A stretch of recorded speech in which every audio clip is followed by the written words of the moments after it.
And I've got into a habit over many years, so when I come out of a meditation, smile. And if you are in the audience here looking at me, please smile as well. It encourages me to keep on teaching.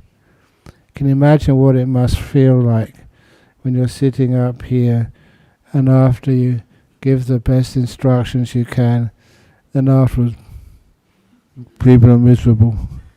And I think, oh my goodness, what I've been doing. But anyway, it's nice if you can smile. And it's also, please don't feel embarrassed or afraid if you have to go out to go to toilets or you need to go to some other appointments. So thank you again for coming, and I hope the meditation worked for you. Sometimes that's the best part, where you can feel it for yourself rather than having to think that you have to believe in some sort of philosophy. If there is a philosophy here, it's a philosophy of peace, relaxation, sense of freedom. What does it feel like, if you're enclosed in something? Now for many, that's a lovely dog. Thank you, dog. I must admit that when you see little animals, whether cats or dogs or parrots, we have so many parrots in our monastery, sometimes you kind of feel for them. Recently, when I was over in Singapore and in Thailand, they were talking about this one person asked me this question. Their partner just was trying to get rid of the mice in their house. And I said, no, I like mice. I hope there's no health inspectors here. But sometimes I say that because the last animal I was ever responsible for their death was when my father passed away. This was over 60 years ago now, 55 years ago. And my mother was really afraid of mice. And she had a mouse in a little apartment. And I thought it was the correct thing to do. I was only 16. I was smart, and I was trying to protect my mother, who just lost her husband. And so I got a trap, and I caught that mouse. It was very efficient.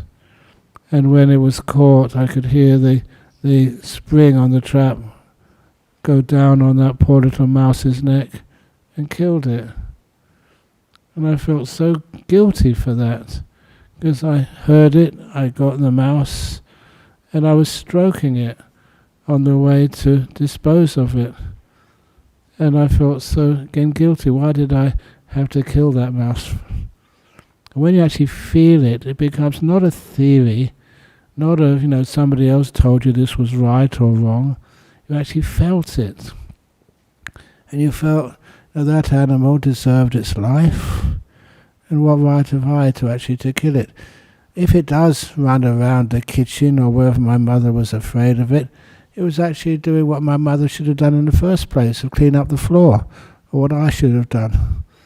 It wasn't really meaning any harm. And especially just the mice you see these days, say in Bodhinyana Monastery, all those mice, they're very clean. They don't carry diseases in a monastery. I don't know if there are any diseases in a monastery, but nevertheless, I feel they're like members of our monastery. And what right have I to actually cause them harm? And this is not theory, this is actually feeling it, being there and just seeing what happens. And much of the ethics of Buddhism, you say you shouldn't do this, you shouldn't do that. Why? You actually feel it. And often when, a good example of that is like when sort of a woman comes to me and says that she's contemplating having an abortion. That's killing something, isn't it? And I mention this because so many women have asked me, what does the Buddha say about that? What should I do? This is not a theoretical question, it's a real question. And it's going to affect your life. And the first thing which I've always noticed, you never make that decision lightly. I can see how many people are really looking at me, because this is right inside of you. And I'm sure that many of you have had abortions. Was that something you should be torturing yourself about? Is that what ethics are supposed to do, make you feel guilty? And the first thing which I say when sort of a woman comes up and says they're contemplating having an abortion, the first thing I say, look, I am a man, and I will never fully understand what it feels like. I'm honest about that. But I said, what I do know is I can see in your face, in your body, in your just tone of voice, this is not a simple thing you're asking me. You're not really asking me for a decision, you're asking for help, how to make those decisions. And how to make those decisions in such a way it doesn't cause you this terrible, terrible thing we have in our Western culture of guilt. So because I know that a person who makes that decision really contemplates it so deeply, they wrestle with it for days, and whatever decision they make, they wrestle with it for years afterwards. So that's one of the reasons I say, maybe don't just look in books or ask men, what do we know? But just look for some kindness from, say, a monk. Look for some kindness from a teacher, from a good friend. And that kindness will help free you from so many of the blockages which stop you making good decisions. Because this subject just came up, I just say one thing, that my job as a Buddhist is never to be like a prosecuting attorney. You always try and see loopholes. You try and get people out of feeling guilt or feeling they're responsible for things, to try and care for you and care for the being in that womb. And so that's one of the reasons why I said that I really focused on, when I was studying Buddhism and understanding what the Buddha actually said, when life begins. Life doesn't begin at conception. The Buddha said you can say that life begins in a mother's womb when consciousness first manifests in the mother's womb. It can be seen.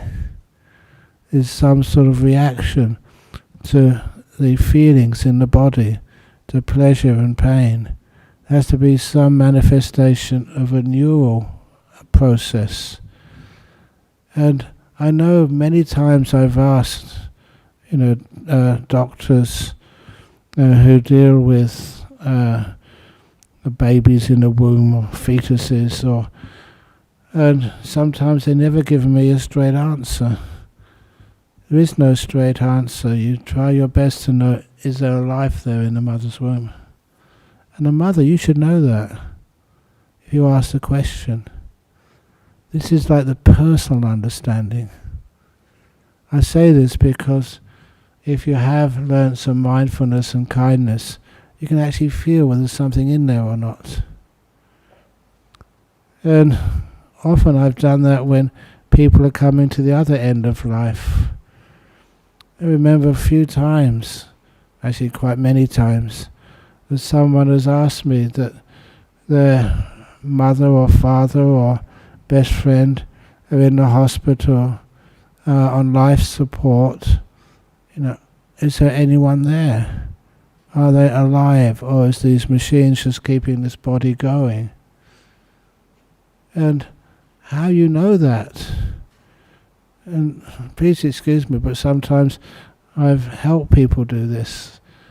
I remember, they're not here today, thank goodness, but I remember this old Vietnamese man, and he had a bypass operation. It never sort of was successful, but he was on the edge of life and death for many days.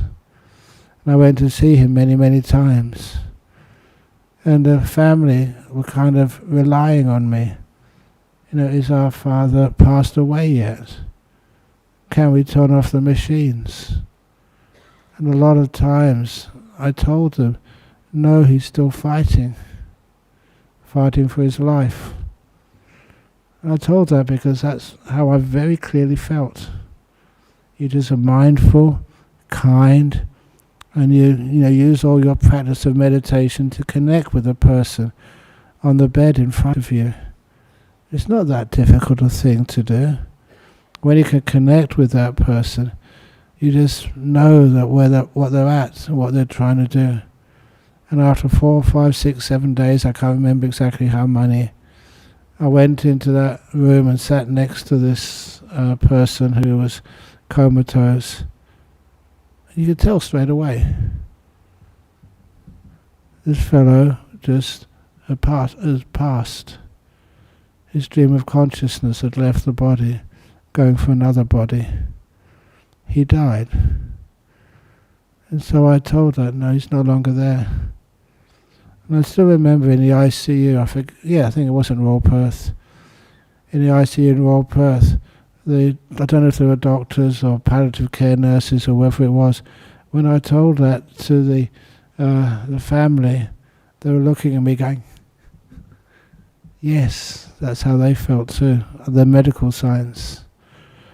And other times, you go to the bedside of the patient and they're still living, they're still fighting, there's still something left in them. And that's why that sometimes some people survive.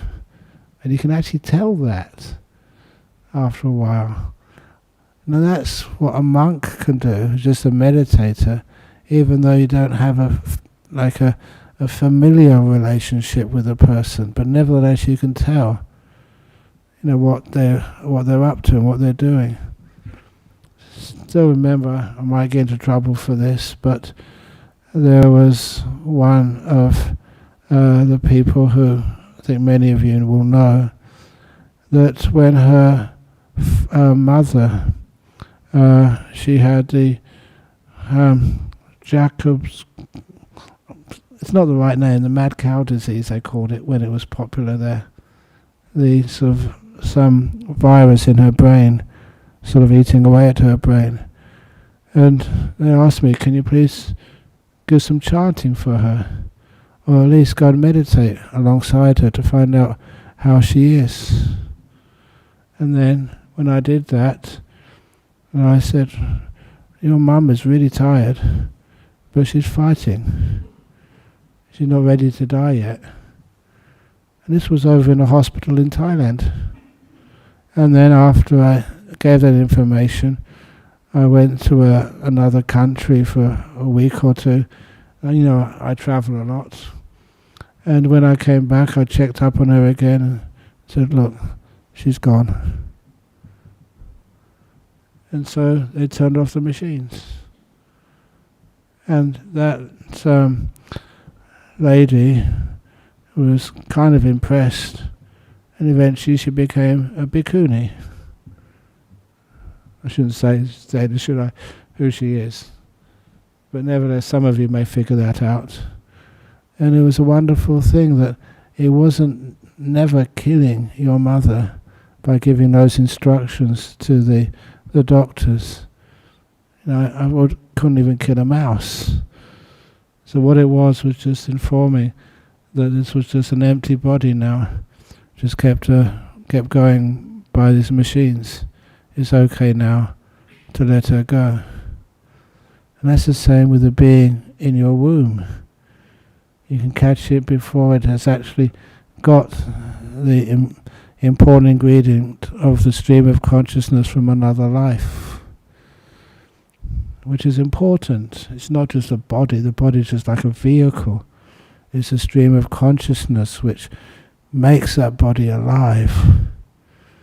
and allows it to grow, to follow in this life its karmic course. But even that karmic course, is your life predetermined? It's not predetermined at all. It's got some determination on it, some guidance, some inclinations. But a lot of that is just how you make use of your life, all the experiences and the teachings, and what you decide to follow from those teachings. Much of that is conditioned onto you, but there's still a little bit of what you can recognize as choice makes these things happen. What do you choose to do? That's the area which I'm most interested in, to be able to make those wise choices in life. How do you do that? First of all, how many of you made some really bad choices in life? If you have, are they really bad choices? I know I'm being very serious here this evening, so to lighten things up a bit, someone we were talking about Jacob, who the funeral was this afternoon, and some of the things he did for us was, being an editor or a compiler of that book, Mindfulness, Bliss and Beyond. Good, I mentioned that. I meant to do that. But also some of the other people who helped out with some of these other books which I wrote, like the book Good, Bad, Who Knows? And that Good, Bad, Who Knows book, I haven't told that main story in here for quite a while. It's relevant here about making choices. You make a wrong choice. Is that correct to say it's a wrong choice? When we make choices, sometimes we don't know yet if it's right or wrong. We have to see how it works out. So, if a person who is thinking about an abortion, it's a difficult one because it happens now, but how does it work out? And that particular story can sometimes be helpful for you. Never to be judgmental and never to even use the word guilty. That was a story, an old story of a king. And the king liked to go hunting. Not a nice thing to do, but would always take the doctor with him, on the hunt. And one day, as the king was riding through the forest, he cut his finger. So called over the doctor, and the doctor sort of just wiped some ointment on it, put on a band-aid, and the king, obviously, like you would do, asked the doctor, is my hand going to be okay? And you know what the doctor answered? Good, bad, who knows? And the king thought that was a stupid doctor. But nevertheless, that was some of the wisest advice you can ever give. I know that today I mention her because she's usually here. Our president, Ksenia, she had an operation, and so she's recovering from that operation. How did it go? Good? Bad? I think she'll probably be listening, I hope. Who knows? It's what you do next is important. So the king sort of carried on his hunt. When he got back to the palace, he called the doctor again and said, look at my finger, it's got infected. And sure enough, it was swollen and red. So the doctor undid the bandage, or the band-aid, and put some proper medicine on. And then put a bandage on the swollen finger.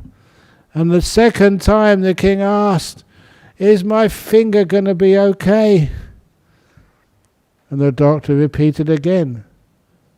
Good? Bad? Who knows? So sometimes when I go traveling, sometimes there's a delay because there's some problem in the aircraft. And sometimes I thought like asking, is the aircraft going to be okay? Are we going to be in this aircraft not flying for hours? And I thought that if any of those flight attendants replied, good, bad, who knows, then you'd know they heard that from me. Would you be satisfied? But anyhow, so the king just went to bed, but the finger didn't recover. A couple of days later, he was keeping up at night, and so he called the doctor again. The doctor inspected it, and it was black. It was really, really infected, and the doctor said, I've got no choice. I'll have to cut it off. So the doctor amputated that finger. Was the king happy? No way, you incompetent, stupid doctor. You don't know your trade. I'm going to put you in jail for that, because in those days, the king, emperors, they could put anyone in jail. Even me for telling stupid stories. But nevertheless, he put the doctor in jail and told the doctor, okay, what do you think of that? And the doctor replied, being in jail? Good? Bad? Who knows? If any of you ever get sentenced to jail, is that good? Bad? Who knows? And I still remember the story of this very senior monk in Thailand a long time ago. His name was Tape Siddhimuni. And he was a brilliant monk. He taught meditation. He was also a great scholar and had very many skills in administration. And so he was like number 2 in the hierarchy of monks in Thailand. He was due to be the next Sangharaja, leader of the Sangha, once the current one passed away. And the number 3 monk was very jealous. So how can you get rid of the number 2 monk? So he concocted a case against him. They'd recorded enough sermons he'd given, just like you can do to me. You can get all the tapes of every talk which I've given, then compile the very worst, compile all the controversial stuff, and eventually had enough evidence there to mount a court case against this number 2 monk and convict him in that time of being a communist, which in Thailand at that time was like illegal because they were afraid that they might take over the country. And he was convicted. He spent 2 years in jail. And that monk, Tape Siddhimuni, if you go to jail as a monk in Thailand, you just wear white clothes, because it's kind of disrespectful to wear brown robes in a jail, unless you're visiting, of course, like me.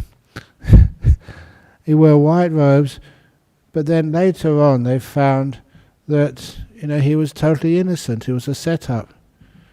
The story of how that happened, and they knew it was a setup, is because eventually the head monk passed away, and so this 3rd monk became the head monk of Thailand, and then was involved in a very strange car accident. He was on the way to the old airport, Don Mueang Airport, Suvarnabhumi hadn't been even thought of yet. And as he was going, in a police motorcade, and he was the middle car, on the opposite side of the road, a car lost control and slammed into that middle car just where he was seated. He was the only casualty from the crash. He was killed. And it was so weird. How come when he had policemen in front and behind him, that this car just happened to hit him? They didn't believe in just chances. So they investigated what he'd done, which could be bad karma.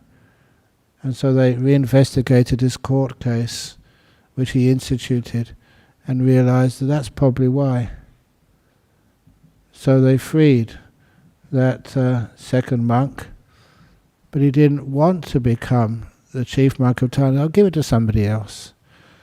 And he never even got angry at being put in jail. He said that was the best 2 years of his life. He was more peaceful inside jail than he was inside his own monastery. And I can appreciate that. I understand it. If you put me in jail, especially in a place like Australia, it'd be so wonderful. I'd get no questions, no emails. I could just meditate all day. So anyway, from that story, he said, "Oh, thank you." He could catch up on all the books he hadn't read yet, and he could meditate a lot. He was given like 2 years of retreat. It's kind of tempting, isn't it?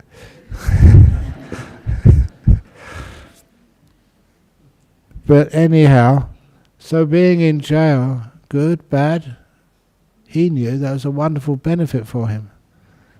He saw the positive side of it. And there's always a positive side to whatever happens to you in life. So anyway, the king, he put his doctor in jail, and as soon as his wound was healed, or kind of healed, he went riding in the forest again. He loved his hunting. And then, without the doctor to support him, he rode after some animal so deep in the forest, he'd never been to that part of the forest before, and he was captured by this indigenous tribe. And it was one of their holy festivals. Just like we have festivals like the entry to the rains retreat day. We had Waisak recently.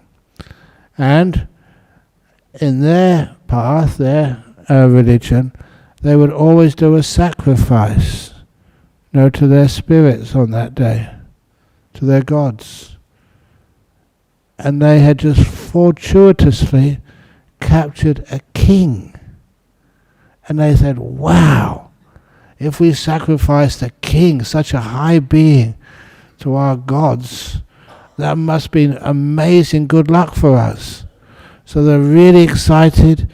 When the full moon came up, they tied the king to a tree, and they had their priests come out and start the ceremony. And when they started the ceremony, they started their chanting, "Ooga googa papa googa googa bugga bugga ooga ooga." I said that for the kids here, but you're the ones who laughed. Ooga booga googa. And as they got closer to the finale of the ceremony, the head priest took up the ceremonial knife and was about to cut the king's head off. And then one of the other priests saw, hey, this offering to our gods is not perfect enough. This king has only got 4 fingers. And I remind you that when you offer like food to the monks or the nuns, you always make sure, I hope, it's good food, perfect food sometimes. If you see a little worm climbing on the carrot, please don't offer that to the monk or the nun. So they said, we have to stop. The offering is tainted. This king has only got 4 fingers. We can't sacrifice him. So what should we do? They had to untie him and let him go free. But they were kind enough, they weren't sort of killing him because they hated him. So they actually took him on the quick path which can return him to the palace, and wished him like good fortune. Please don't come into the deep part of the forest ever again. And when he was walking back the last little distance to his palace, his home, that's when he thought of the doctor. He thought what the doctor had said, and he went straight away into the dungeons, into the prison part of the palace, and unlocked the door of the doctor's cell himself. And the king said, look, I just did not understand when you said good, bad, who knows. I thought that was foolish. But it was actually good that I lost my finger. It saved my life. I always thought losing a finger was just a terrible catastrophe in my life. But But it saved my life. Thank you so much. You're free. I should not have locked you in the jail. And that's when the doctor said, no, it was a good thing you put me in jail. If you hadn't put me in jail, I would have been on that hunt with you. I've got all my fingers.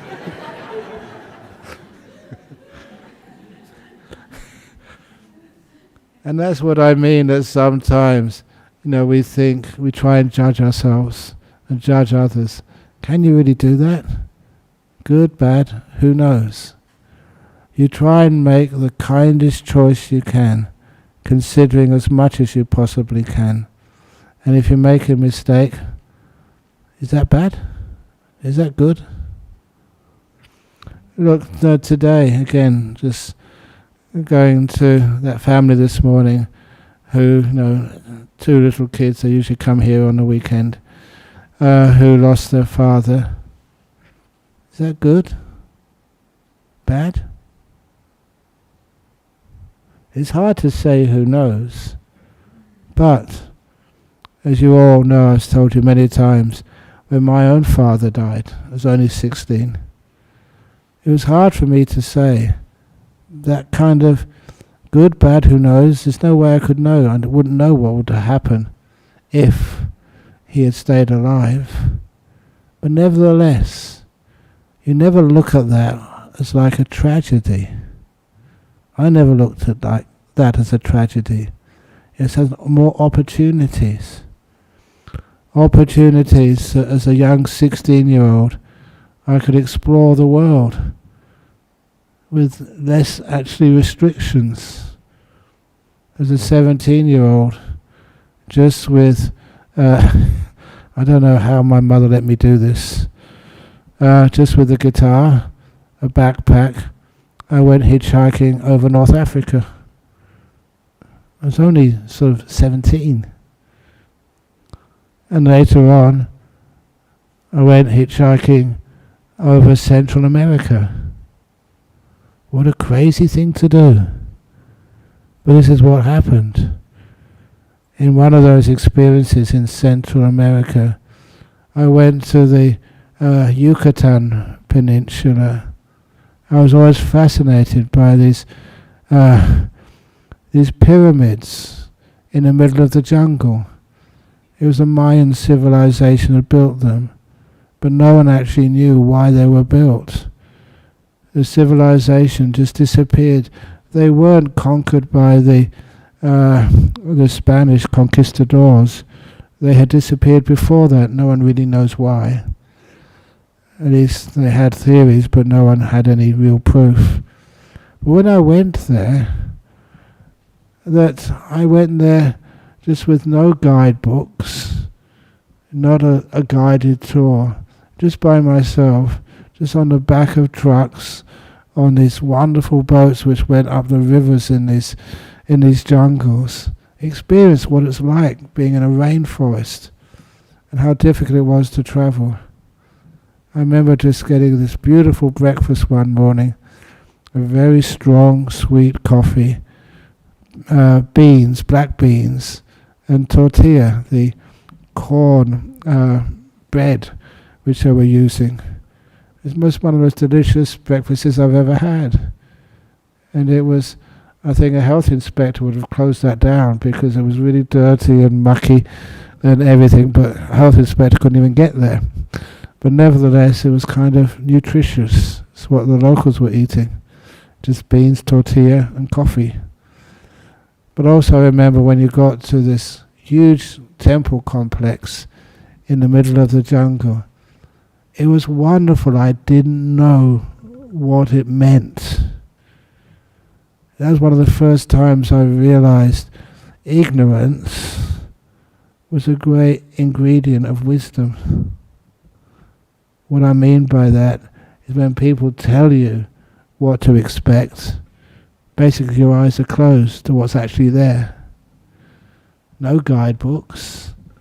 And there was no people protecting those monuments in the middle of the jungle either. And so I never had to buy a ticket or actually ask permission. You saw those pyramids. I was young, I was fit. I just walked up one. They're really high. And so when I got to the top, they had this little like room, at the top, with a roof on 3 sides and a door on one side.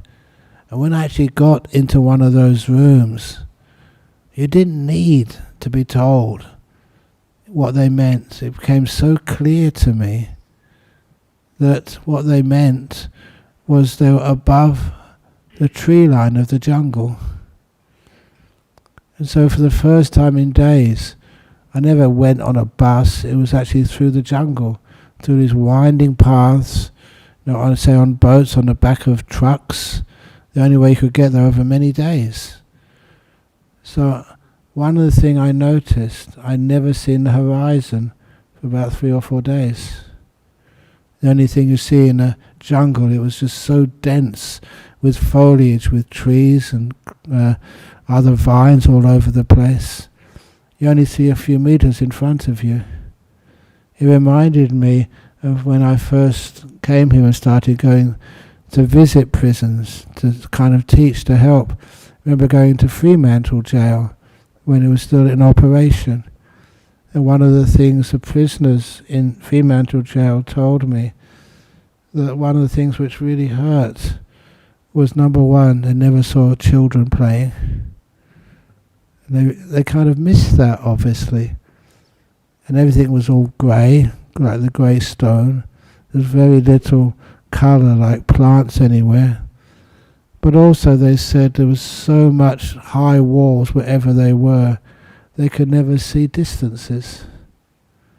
Everything was, the most they saw was a few meters in front of them. In the exercise yard, maybe 20 meters, but no more than that. You didn't see horizons. And when they went outside, for some work release or something, then they could see distances, and it kind of shocked them. It was something which you and I take for granted. Often you can go and say Bodhinyana Monastery or Jhana Grove, you can see the sunsets. They could never see that. Sunsets was over the wall somewhere. But anyway, that was the first thing I noticed. That when you went up to the top of these pyramids, you could see over the jungle. You could see forever. And there was nothing between you and infinity. And I had enough of a good brain to understand the spiritual significance of that. All the truths, the meaning of life, what is kindness, what is compassion, what is the right thing to do. Do you really need someone to tell you that? Or can you just see it for yourself? When you climb up the tree and there's nothing between you and truth, between you and the infinite. And the other thing which I really respected and admired at the top of that pyramid was at last you can get the flow of air. It was cool up there. It was pleasant. Down in the jungle it was just so oppressive, so hot, and there was hardly any movement of the air because there was too many, I can't say too many, but it was like so thick with plants. So it was refreshing, free, and you could see for yourself, what this truth really is.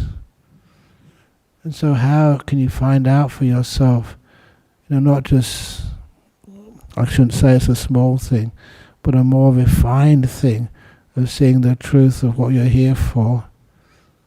Actually to climb up that pyramid, that is a simile for climbing out of this jungle in which we live most of the time. With all the busyness, all the decisions, all of our work which we have to do. Can we somehow escape from that for an hour or two? So all the problems of your life, even your health, to do with the body, can you just see if you can just climb up this pyramid? You know what this pyramid is called? Meditation. It releases you from the world for a little while. So all these so-called difficulties which you have, you can leave below and see what it's like when you not only leave the body, but transcend the body. Because when I say these words, sometimes thinking, are you talking about astral travel, floating up away from somewhere? No, you're not talking about that. Talking about something much more profound. And we're getting so still, your body vanishes. Don't ever worry, please, if your body vanishes. You come back to it afterwards with regret, but at least you have these beautiful moments of freedom where your sixth sense, the mind, is freed. How does that happen? Off on a tangent. I remember just going to this Zen monastery many years ago. And I mention that because, again, at Jacob's funeral, we saw some of his old friends who used to come here, and they said he was poached. I poached him from the Zen Buddhist Society of Western Australia. We don't poach people, but nevertheless, I remember just respecting the Zen Buddhism enough to go on one of their retreats. And it was a sacrifice for me to actually spend a weekend at one of their retreats, because I found out that at that time, one of my favourite rock bands, the Rolling Stones, were trying to reconnect with ordinary people, even though they were famous at this time, and going to give these concerts, and with hardly any advertising. And I found out there was one, and that was, I'd have to not go to that concert, which was cheap, and just in a small venue. They wanted to reconnect with their origins. To go to this Zen retreat. At the time I thought it was a sacrifice. These days I thought, no, good, bad, I know now, it was good I didn't go. Because at this retreat, you realize all this time which, I try and encourage you to be still. Why? And in their retreat, we were just facing a whitewashed wall. Very simple. With our eyes open during the meditation. I wasn't told what to do. I wasn't told what to expect. Just like climbing those pyramids. It was like an adventure to see what happens. And as I was just with my eyes open, watching this whitewashed wall, at least I knew ordinary meditation. So I was keeping my mind still, mindful, still. And then, I cannot so explain this to you fully enough, the wall disappeared. You think this, it was an old farm barn, made out of clay or earth or something. And then it was there one moment and then it vanished. Now I know when you're meditating, sometimes parts of your body will vanish. So your hands, you can't feel them and you get scared. That's only a small thing, your hands. A whole wall disappears. And that's kind of really weird. But at that time, at least I was courageous enough not to interfere. Okay, the wall's totally vanished. My eyes are still wide open. There's nothing there in front of me anymore. Where there was a wall in front a few seconds ago. This was like data. I was a scientist. And sometimes you have to allow things to happen and figure it out afterwards. And of course, it's easy to understand what had happened when your mind is still, and when what you're watching with your eyes is pretty still. A whitewashed wall, it doesn't change. At least it changes very slowly, maybe after a couple of 100 years or something. There was nothing to stimulate seeing. Seeing turned off. With my eyes open, the sense of seeing terminated. Of course it comes back afterwards, but for many minutes our eyes were open and you didn't see anything. The sense had switched off. And I thank that monastery for teaching me that, not in their sermons, but in the experience. Now I understand why stillness is what allows things to disappear. If you keep your body still enough, that vanishes. You can't feel your bottom. You can't feel your legs. You can't feel, even that time I had a fever with scrub typhus, you can't feel your body and the fever of it or the tiredness of it. It totally vanishes. Honestly, that's really cool. So the body is not disturbing you. And sound. You go to a reasonably quiet place, this is quiet enough. There is noise, but it's not disturbing. And after a while that vanishes too. You're actually leaving the jungle of these five senses and you're going up the pyramid to where you just have that sixth sense of the mind. And that's cool.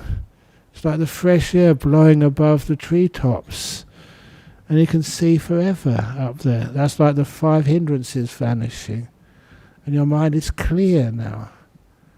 That's how you find out, what's the truth.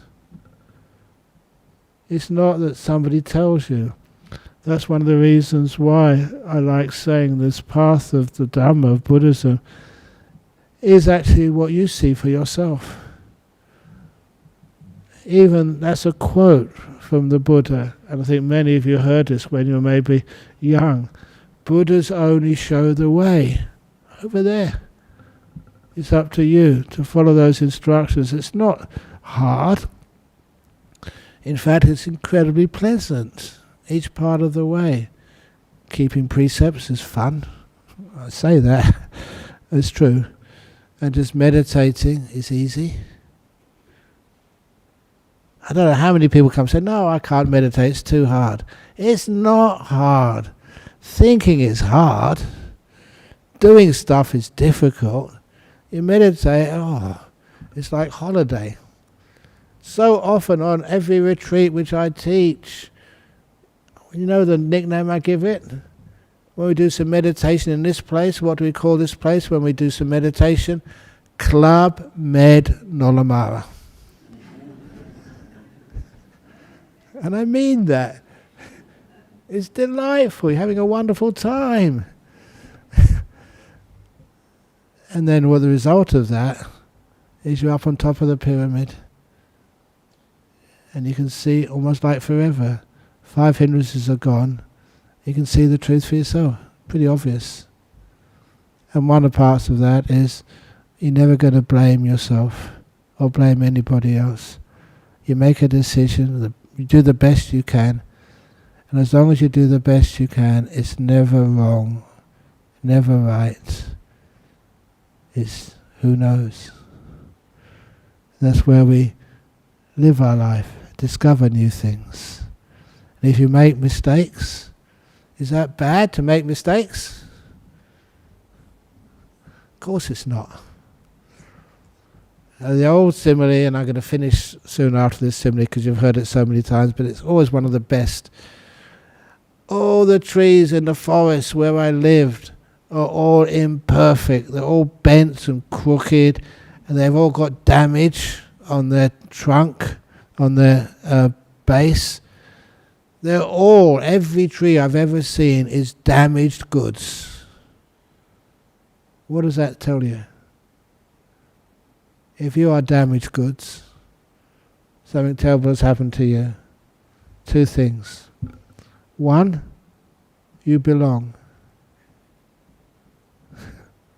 That's the thing when people feel they're damaged or they're different, they think they don't belong anymore, and that's the pain of it. And you try so hard to hide everything. But when you know you belong, oh wow. You mean I really do belong? There's nothing inherently wrong with me? Correct. And lastly, which I often say, just to add something beautiful about kindness. All of my favourite trees I've ever seen in so many forests where I've lived in Thailand and over in Sri Lanka and so many other countries. The most beautiful trees are always the ones which are most bent, most twisted. Got the most holes in them. That's where the animals live. And so I always say, the more bent and twisted you are, the more beautiful you are. I think you can understand what I mean. Good, bad. After a while, it just becomes all good. I can only tell you that. You have to know it for yourself. Who knows? You will. Thank you for listening.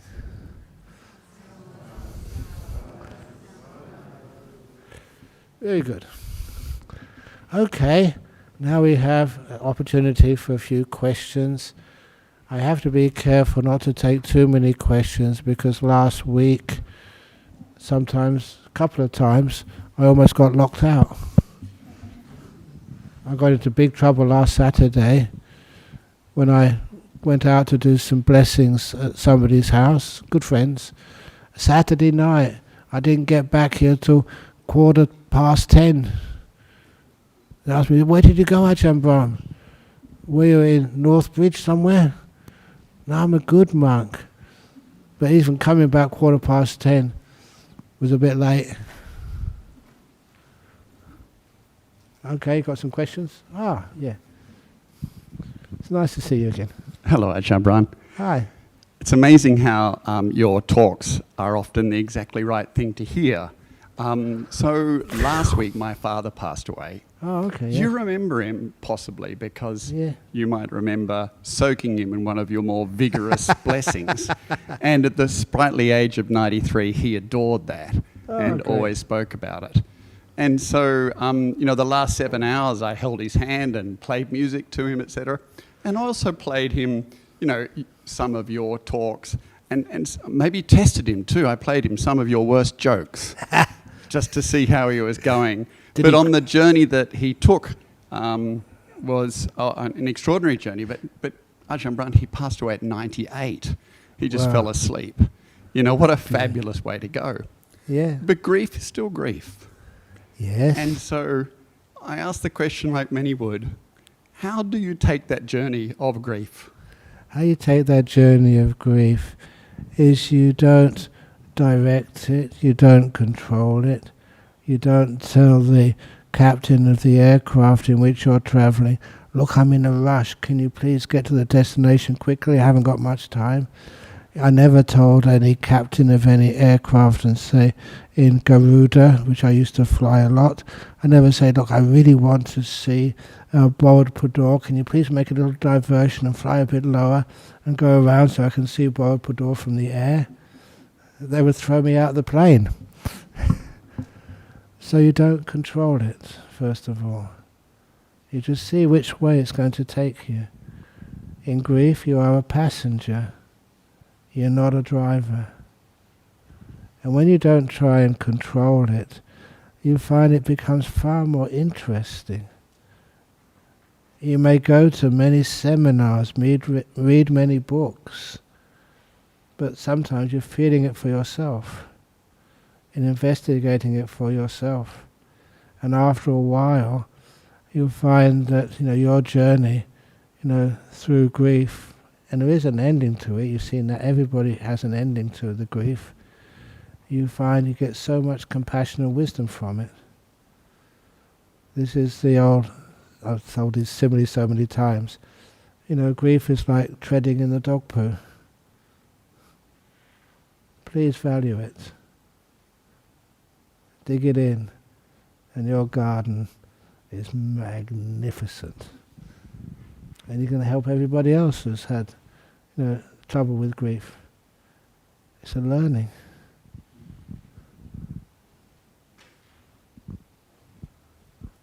Well done.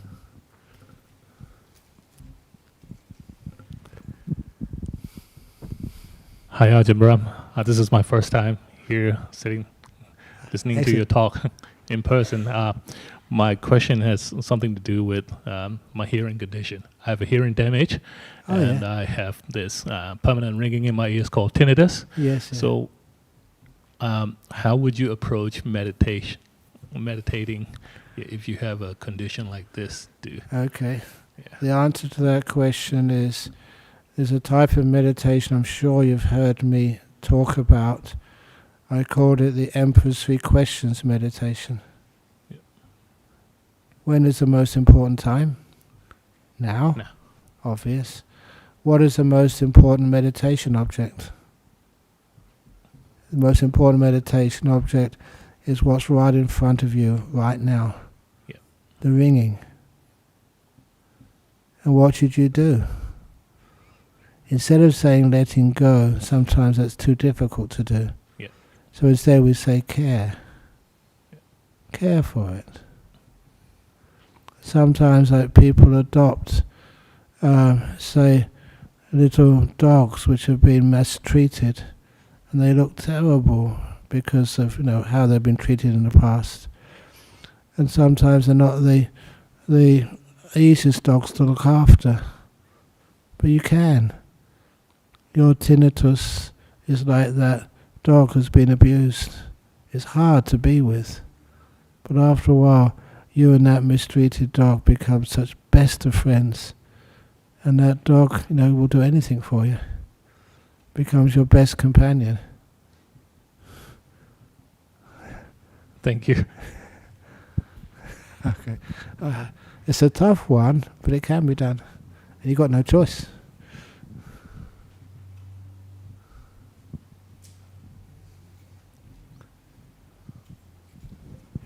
Very good talk, Ajahn Brahm.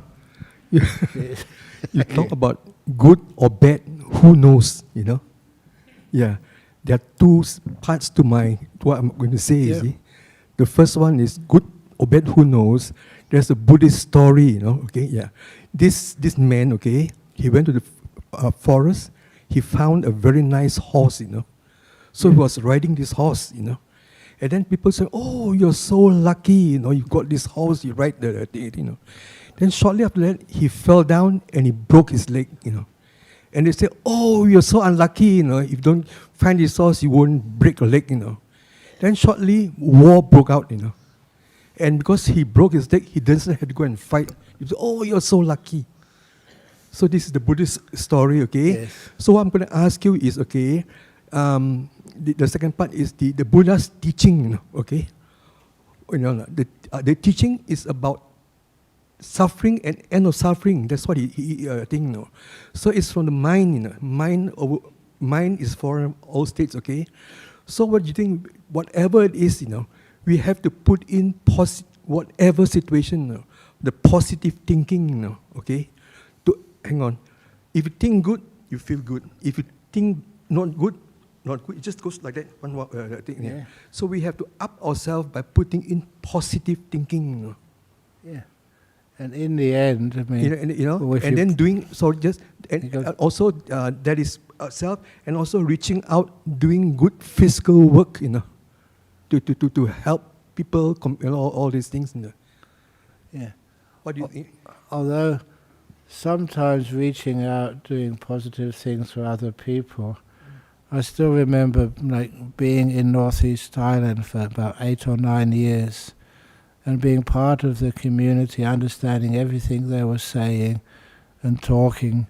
And we did have people from aid workers, from United States or from other countries, doing, what do they call that, Peace Corps and voluntary work. And really nice, good people. But a lot of times the Thai villagers said they were humouring them. They didn't understand exactly what the people needed. And sometimes they would build things for them which actually made their communities less peaceful and happy. And that's one of the things, if you are going to help somebody else, make sure you know how you can really help them, what they really need, what they really want. You don't just assume.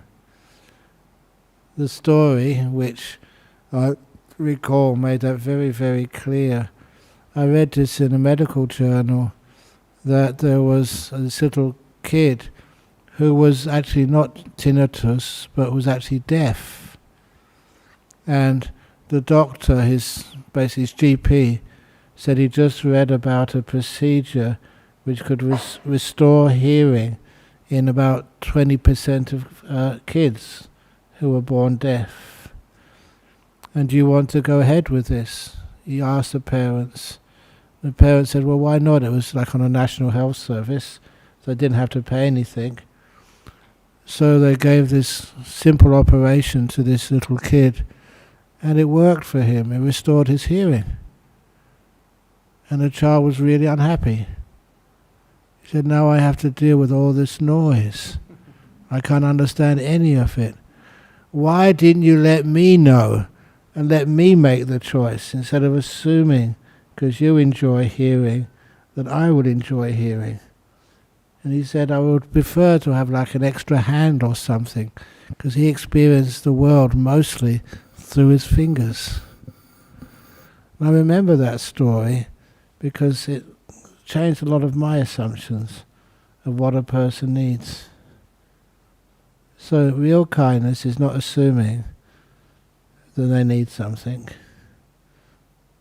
but just asking them.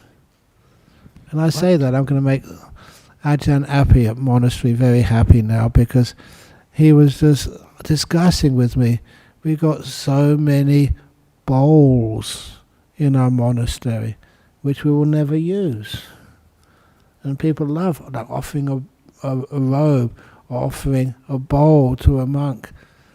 And even over here, so many woolly hats that to keep our heads warm, or socks.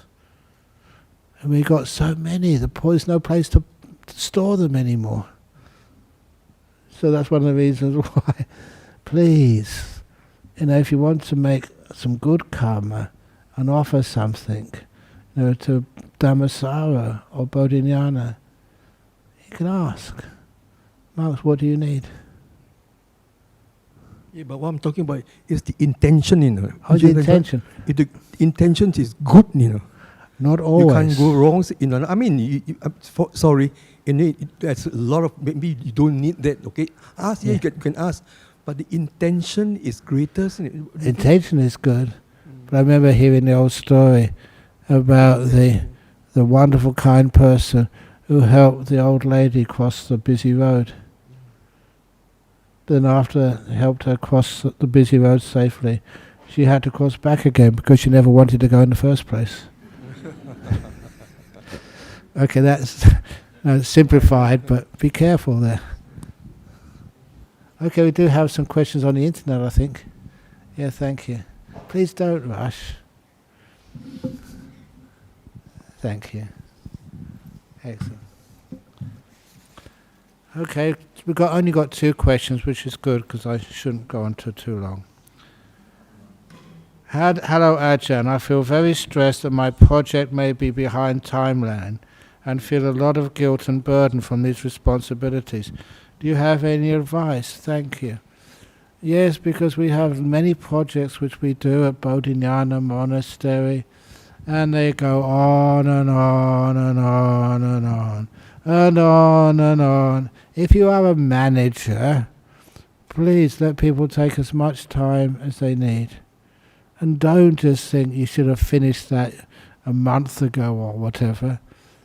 Instead, understand people are doing their best. And at monastery, I kept on telling people, I trust you. If it takes a bit longer, fine. And I trust they're all working as hard as they possibly can. And even in our committee, we have here our secretary and our ops manager, and I keep telling many of you, and our admin officer, I keep telling each one of you, look, take it easy. People are more important than getting things done. This is a Buddhist society of Western Australia. We're not a corporation. We are incorporated, aren't we? Sorry. But, we go for different rules. And I've been sort of the spiritual, what is my title? Spiritual dictator? Yeah. So the way I would dictate is please relax. The place may not be as clean, as well signposted, as well as comfortable as you may expect. but it's friendly. Of those two choices, a friendly place or a sort of an efficient place, which one would you rather have? Have a vote. I want to see this. Would you rather have a friendly place or an efficient place? Friendly? Efficient? Over in the back there. Okay, it's nice to have a nice friendly place. And that's in monasteries. I know sometimes people say you can tell a good monastery by how clean the toilets are. No. You find it nice, it's a nice monastery or a nice temple, how kind and friendly the people are. They don't give you a hard time. If you want efficiency, just go to BHP or something, I don't know. I won't get in trouble for that. Anyway, so next question, quickly. I've been cheated of money by someone who's done it to others. The person is not remorseful. Is it wrong to wish upon such a person some kind of retribution? Why is it that bad people get away with their doings? Can Buddhism offer a view where justice is served? You lost a lot of money. Good? Bad? Who knows? Yes. What is money? Money is its purpose, is to provide safety and happiness for you, enough to live. And look, honestly, if you haven't got enough to eat, please come and visit our monastery. Often I need help.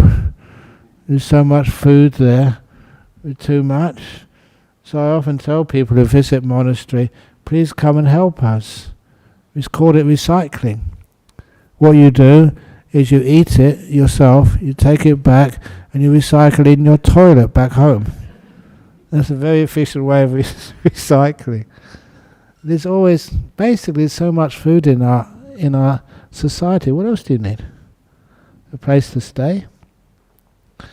Sometimes I've been in people's houses, they're huge, there's so much wastage in the house. If you want to come and see my house, in a cave, how big is it? Not that big. You don't need that much to be comfortable and live. And imagine you're in a small place. You get your weekly housework done in half an hour. In old days we used to stay in small houses.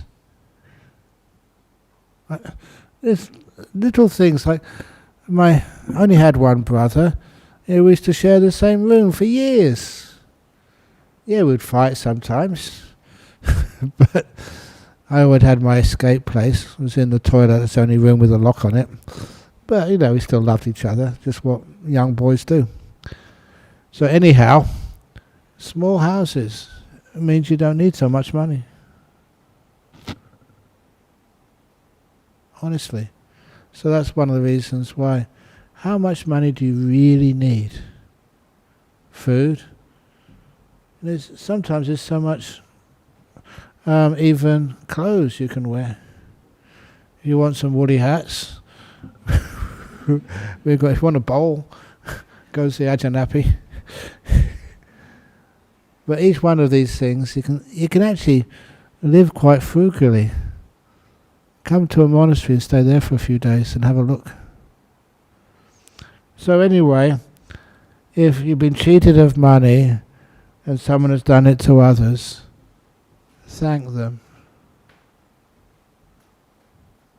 That really upsets them, They expect you to be angry at them. And you say, no, thank you for teaching me just know what it's like to create unhappiness for others. So you never want to do that to anybody. Who was it some years ago? Somebody, imagine this, they stole from our workshop in Bodhinyana Monastery all these tools which you donated to us, and just made it very difficult for us to work for a while. Thank you, thank you, thank you, thank you. Not only that, when it first happened and we found out about it, the first thing which I said, remember, was they can steal your money, they can steal your tools, but never let them steal your happiness and your love and your peace. You don't need to do that. So we never did. So our good ops manager, she worked out that workshop had a good insurance, and so she called up the insurance agency and claimed for the monastery all the stuff which was lost. And that was fantastic, because now we could get new tools. And so we replaced all the stuff which was stolen with much better tools, newer tools, and actually we had a bit of money left over. Financially, it was brilliant. So good that I often say, and I get into trouble for this as well, why can't we find out who was the thief so we can invite them back again? We need many of our tools replaced, and that's a great way of replacing them. Even once, this is again, no, I better not say this. Oh, I'm going to anyway. That I have a little tablet which I take overseas with me, and it was old, and one day someone broke into the monks' quarters. I think we were doing a ceremony, I think it was New Year's Day or something, and as soon as they broke in, we found they'd stolen a lot of stuff. I thought, wow. I looked in my room and they'd stolen my tablet. I wasn't angry at all. I said, yes, now I can get a new one. And then I found even they realised it was an old bomb of a tablet, and they threw it over the wall. So it was recovered. I was really disappointed. I was. That's how it happened. When someone told me they'd found it, I thought, oh no. Anyhow, such is life.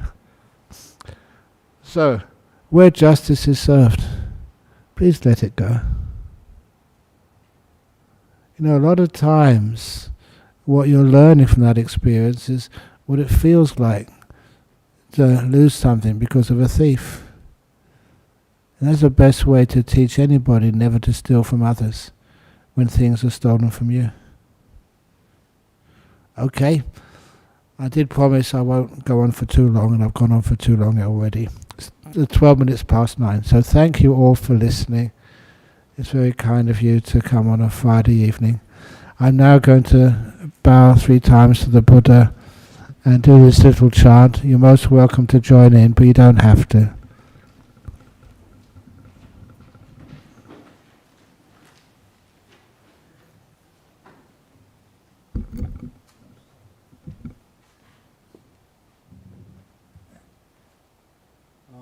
Arahang Sama Sambuddho Bhagava Buddhang Bhagavantang Abhivademi Suakato Bhagavata Dhammo Dhammang Namasami Supatipano Bhagavato Sāvaka Sangho Sanghang Namami.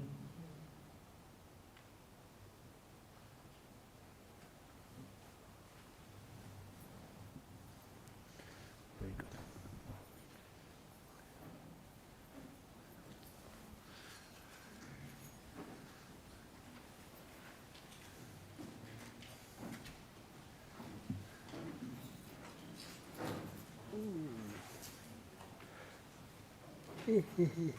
Ooh.